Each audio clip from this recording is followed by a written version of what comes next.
Assalamualaikum warahmatullahi wabarakatuh. Alhamdulillah senang sekali saya hadir menjumpai Anda untuk Sura Kicau Mania. Tentunya masih tetap ya seputar masalah-masalah burung cendet. Kali ini saya akan membahas masalah cendetnya yang mungkin kalau menurut kalian itu nggak mau narung ya. Untuk para pemula nih dipertemukan ke burung itu nggak ngau respon ya. Nah, adakah solusi Bang ya? Ini ada salah satu juga yang bertanya bagaimana cara untuk merawat cendet agar fighter. Di sini maksudnya ya, burung cendet itu fighter tentunya tidak luput dari kesehatan burung ya. Yang pertama juga yang kedua yaitu ada sisi karakter dari burung cendet itu sendiri ya. Namun ketika dua hal ini tidak berbarengan ya, mungkin ada sakit atau mentalnya itu drop atau kalah mental. Ini bagaimana cara untuk menumbuhkan mentalnya kembali atau faktornya kembali, tarungnya gitu ya. Karena tipikal cendet sendiri mungkin kalau dibilang itu ya suka narung gitu intinya. Nah, untuk Sura Kicau Mania saya akan memberikan beberapa contoh dulu burung yang mungkin bagi kalian wajib lah untuk ditumbuhkan faktornya atau dibuat faktor, terutama pada burung yaitu mungkin lepas trotol ya, atau yang bisa dibilang burung yang sudah materinya itu ngunci ataupun sudah ada. Jadi ketika burung masih belum ngunci atau materi masih belum ya, atau pemasterannya itu masih belum bagus ya, dan cara lagunya itu masih belum fase, itu saya rasa kalau menurut saya tidak terlalu penting lah ya untuk di usia dini, di bawah kisaran 6 bulan ke atas ke bawah di situ. Ini yang saya maksud adalah khusus burung yang pastolan atau menginjak dewasa ataupun sudah yang usia ya. Cara perawatan sebenarnya untuk cendet agar faktor di sini ya cukup hanya menumbuhkan dari sisi birahia. Kalau masalah birahi ini bisa ditumbuhkan ya melalui beberapa proses sebenarnya. Yang pertama itu bisa proses birahi ini tumbuh oleh pakan ya, yaitu misal contoh extra fooding. Nah, untuk Sura Kicau Mania kalau sudah cendet ya, extra fooding ini sudah mampu kita berikan secara baik ya melalui proses-proses ini, maka insya Allah faktor ini akan tumbuh sendiri nantinya. Jadi beda ini kalau menumbuhkan ya, memang kalau dasarnya itu sudah memang ada faktor ini, biasanya mendengar bunyi burung biasanya itu langsung ngerespon walaupun itu di dalam kerodong. Ini nama juga faktor ya.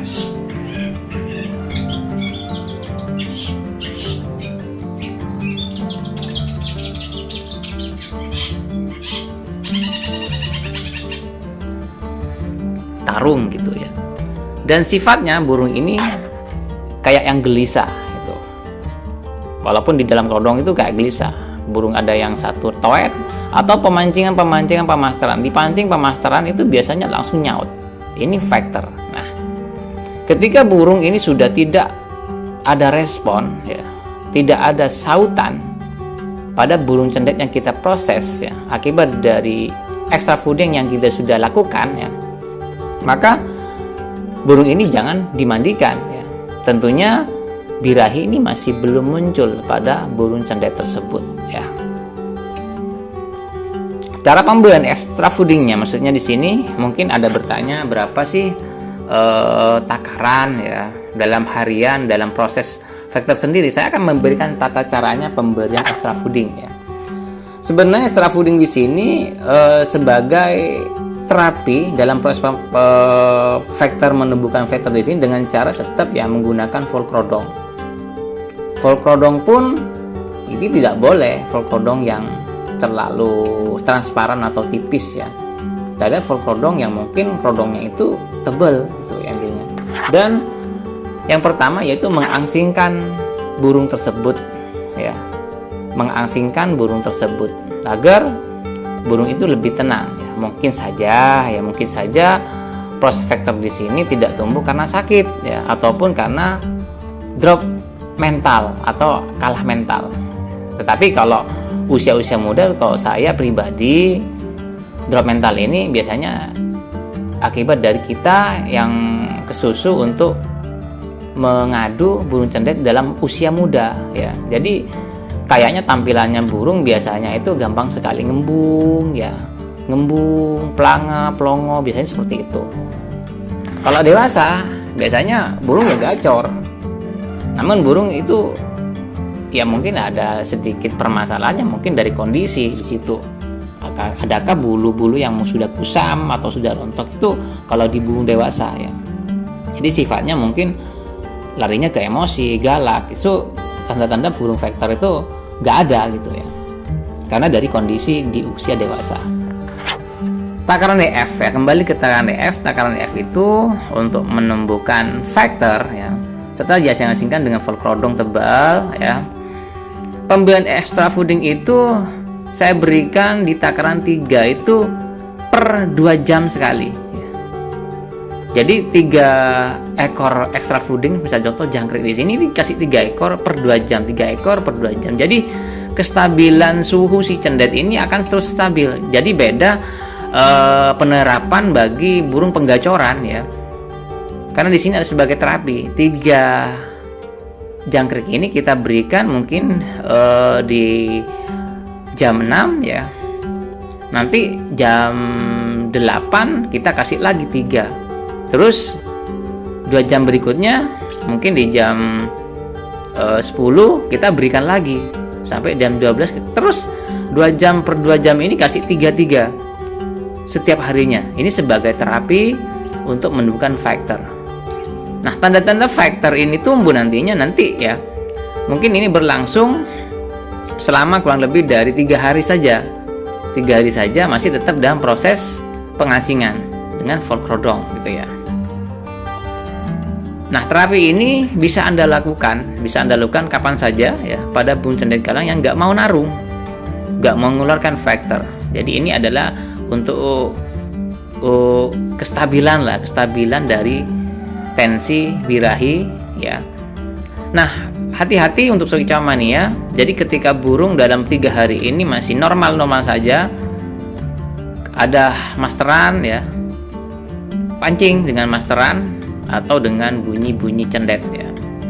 Nah, ketika burung cendet ini sudah mulai ngerespon, ya, bisa contoh ada beberapa bagian yang mungkin harus kenali. Misal contoh burung sudah buka kerodong, dia molet. Molet di sini dalam artian memalingkan mukanya, ya, ketika lihat kita, itu tanda-tanda vektor itu ada sebenarnya. Vektor ada karena sifat dari birahi, ya, akibat dari pola perawatan terapi extra fooding ini yang kita berikan, ya. Nah, kemudian untuk Sorghicomania jangan kesusu kalau Anda sudah bunyi seperti ini atau mau gacor, jangan dimandikan untuk sementara, ya. Jangan berbau-bau air untuk sementara. Jadi untuk mengkondisikan di sini jangan berbau-bau air dulu, ya. Nanti ada tahapan berikutnya. Jadi pemandian itu tidak boleh dilakukan tidak sama dengan proses kemarin yang mungkin ada stres, ada permasalahan burung nggak mau gacor, ya. Ini beda. Kalau vektor di sini tetap mengandalkan tensi suhu biar supaya tetap stabil. Jadi secara berlahan aja, gitu, ya. Nah, untuk masalah vektor ini yang ketika sudah mulai ada tanda-tanda sudah tumbuh, ya, pancing sudah mau gacor, apalagi sudah mau toet-toet rajin berbunyi, ya. Ini kalau menurut saya sudah hilang pelongo-pelongonya, ya. Kita ablak aja dulu burung ini, ya. Ablak aja burung ini.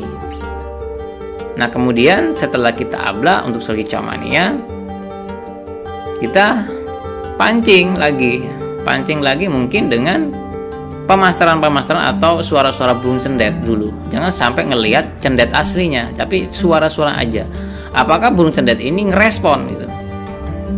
Kalau masih belum ngerespon, ya, berarti dalam metode ini masih belum efektif, ya. Masih belum efektif, mungkin kita ambil inisiatif lagi untuk memandikannya dulu ya, untuk menetralisir birahi yang mungkin hanya mampet-mampet saja karena mungkin trauma di sini. Ini bisa kita berbalik arah tujuan kita, mungkin ada permasalahan bukan hanya di factor saja tapi trauma gitu ya. Trauma akibat dari sesuatu yang hal bukan pada kecendet tetapi kejadian-kejadian yang mungkin akibat dari kesalahan kita gitu. Kita kembalikan ke itu aja gitu. Kita harus ngerawat cendet dalam proses apapun, kita harus melihat kondisi dan membaca karakter dan perilaku burungnya tersebut. Memang kita analisa ya, memang kita tungguin ya, kita cermati, kita kenali dulu kasusnya seperti apa gitu ya. Kalau masalah faktor ini tentunya kembali lagi sama pengondisian juga birahi di sini. Nanti kalau masalah emosi, kita gampang cuman ngangetin atau menjemur-jemur atau menambahkan extra fooding lain, misal contoh dengan ulat Hongkong ataupun dengan menambahkan keruto supaya lebih jos lagi ya. Selanjutnya untuk Sekicamania, ketika masih proses itu gagal, maka kembalikan, Anda memandikan dan proses lagi dengan cara yang sama. Jadi memfolklodong kembali. Memfolklodong kembali. Nah, ketika dalam 3 hari proses kita lakukan masih sama ya. Jadi burung kita coba untuk mengasingkan kembali ya secara rutin. Jadi butuh proses sebenarnya faktor hilang ataupun trauma dalam kejadian-kejadian hal yang mungkin menekan, ada tekanan yang sehingga menyebabkan burung cendet ini trauma. Ini yang mungkin kita wajib kenali dulu ya. Nah, di sini untuk Sekicamania ya, mungkin nanti kontennya akan lanjut dengan konten yang mungkin ulasan bagaimana menghilangkan trauma ya. Juga bisa dipastikan untuk Sekicamania ketika faktor sudah terapi ini sudah tidak berlaku atau tidak mampu, berarti kendalanya pada trauma si burung cendet itu akibat bukan karena takut burung ke burung atau tidak faktor narung ke narungnya, cuman ada permasalahan lain ya. Itu aja untuk Sekicamania yang wajib kita koreksi. Sampai ketemu di episode berikutnya ya, makanya saya anjurkan untuk selalu Anda mensubscribe dan aktifkan notifnya ya, agar Anda tidak ketinggalan kabar-kabar terbaru. Mungkin kabar terbarunya ini masalah trauma nanti ya di lain waktu ya. Oke, terima kasih banyak. Semoga kontennya bermanfaat. Sukses selalu buat kalian. Salam cendeter Nusantara. Wassalamualaikum warahmatullahi wabarakatuh.